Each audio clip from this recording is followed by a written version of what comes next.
জাদুর বাঁশি আর মিমি।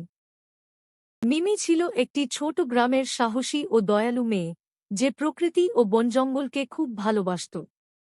একদিন বনের পথে হাঁটার সময় সে একটি সোনালী রঙের আলো দেখতে পেল এবং সেখানে একটি জাদুর বাঁশি খুঁজে পায়। বাঁশিটি বাজাতেই এক রহস্যময় নীল পাখি আসে।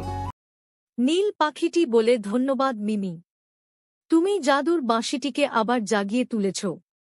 মিমি বলল, আরে, তুমি কথা বলতে পারো? পাখিটি বলে, হ্যাঁ, এই বাঁশির জাদু প্রকৃতির ভাষা বোঝার শক্তি দেয়। নীল পাখির কাছ থেকে মিমি জানতে পারে যে বনের ঝর্ণা শুকিয়ে যাওয়ার কারণে সব প্রাণীরা বিপদে পড়েছে। তখন মিমি ভয় না পেয়ে জাদুর বাঁশি বাজিয়ে বনজঙ্গলের প্রাণীদের একত্র করে। হরিণ, খরগোশ ও অন্য প্রাণীরা সবাই মিলে ঝর্ণার পথ পরিষ্কার করে, আর কিছুক্ষণের মধ্যেই আবার পানি প্রবাহিত হতে শুরু করে।